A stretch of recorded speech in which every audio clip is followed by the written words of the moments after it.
नमस्ते मित्रों, मेरे व्रत पूजा त्यौहार चैनल में आपका बहुत बहुत स्वागत है।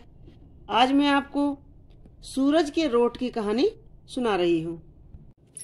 एक माँ बेटी थी, दोनों सूरज जी का व्रत करती थीं। एक बार सूरज भगवान के व्रत के दिन माँ पानी भरने गई तो बेटी को 2 रोट बनाने को कहकर गई।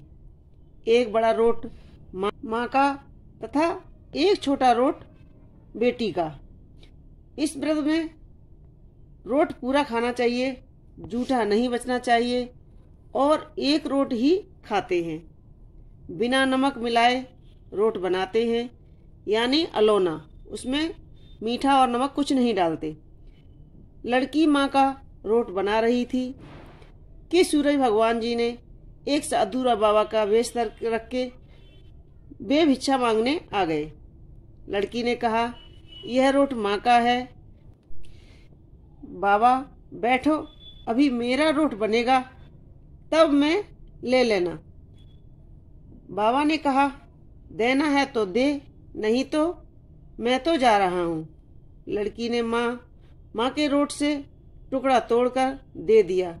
माँ आई तो रोट को टूटा देखकर बहुत नाराज हुई और बेटी से बोली, हे बेटी, मेरी रोटी का टुकड़ा दे, मेरी रोटी दे पर साबुत दे। वह लड़की को मारने लगी। लड़की मार से बचने के लिए जंगल में चली गई और एक बड़ के पेड़ पर चढ़कर बैठ गई। सूरज भगवान ने सोचा, लड़की को मेरे कारण घर से निकलना पड़ा, इसलिए इसकी रक्षा करना मेरा को ही जाना पड़ेगा। सूरज भगवान रोज चूरमे का एक लड्डू और एक लोटा पानी भेज देते थे। लड़की मजे से खाल पी लेती और बैठी रहती। एक दिन एक राजा शिकार खेलता हुआ उधर आ निकला। थकान के कारण राजा पेड़ के नीचे लेटकर विश्राम करने लगा। उसने नाई से कहा, नाई, कहीं से एक चुल्लू पानी मिल जाता तो प्राण बच जाते। प्यास से जान निकली जा रही है। उसी पेड़ के ऊपर ब्राह्मण की बेटी बैठी हुई थी। उसने लोटे में से एक चुल्लू पानी डाल दिया। राजा ने कहा, नाई, आधी जान तो बच गई, एक चुल्लू पानी और मिल जाता तो आधी जान और बच जाती। लड़की ने एक चुल्लू पानी और डाल दिया। राजा ने कहा, नाई, तू ऊपर चढ़ा, ऊपर अवश्य कोई है, कहे कहे पानी कहाँ से आ रहा है। नाई ऊपर चढ़ गया। ऊपर लड़की ने कहा, नाई, तू लड्डू खा जा, पानी पी जा, पर नीचे जाकर राजा से कह देना कि ऊपर कोई नहीं है, क्योंकि राजा मुझसे न जाने कैसा व्यवहार करे। नाई भूख से बेहाल था। उसने झट से लड्डू खाया, पानी पिया और नीचे कह दिया कि ऊपर कोई नहीं है। राजा ने कहा, नाई, तू ऊपर गया तब कुमलाया हुआ था और ऊपर से आया है तो तरोताजा दिख रहा है। नहाया हुआ सा और खाया हुआ सा मनुष्य छिपा नहीं रहता। मैं खुद ऊपर जाकर देखता हूँ। राजा ऊपर चढ़ गया तो क्या देखता है कि एक सुंदर सी लड़की बैठी हुई है। राजा उसे उतार लाया और अपने राज्य में लाकर उससे शादी कर ली। साल भर के अंदर ही उसके सुंदर सा लड़का हुआ। देवरानी जिठानी और अन्य रानियां उसके पुत्र और उसकी रानी की सुंदरता को देखकर जलती थी। सूरज भगवान का व्रत आया। लड़की जो अब रानी थी, उसने सूरज भगवान का रोट बनाया। राजा के आते ही अन्य रानियों ने राजा को सिखाया, राजा जी, तुम रानी लाए हो या जाटनी?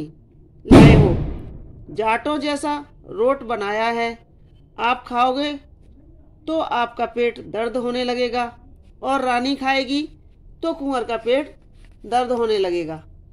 राजा की रानी ने यह बात सुनी तो उसने रोट को कटोरे के नीचे छिपाकर रख दिया और मन ही मन में सूर्य भगवान से सहायता करने के लिए विनती करने लगी। राजा आया, उसने पूछा, कटोरे के नीचे क्या रखा है? राजा ने सोने का उठाया, निकला तो उसके नीचे राजा ने कहा, बोदे से पीहर वाले ऐसी बिदैड़ी भेजते हैं क्या? कुछ दिनों के बाद की बात है कि रानी खिड़की से बाहर की तरफ देख रही थी तो उसने देखा कि उसकी माँ छाजले बेच रही थी। बेटी ने यह सोचकर उसे बुला लिया कि माँ को सुख से रोटी मिल जाएगी। इतने नौकर चाकरों में वह भी पड़ी रहेगी और किसी को पता नहीं लगेगा कि ये उसकी माँ है। किंतु वह तो आते ही फिर वही बात दोहराने लगी, धी माई धी दे रोटी रोटा मायली कौर दे, मारे दे पण मारो सारो दे, बेटी मुझे रोटी दे रोटा दे, मेरा रोटा दे पर साबुत रोटा दे।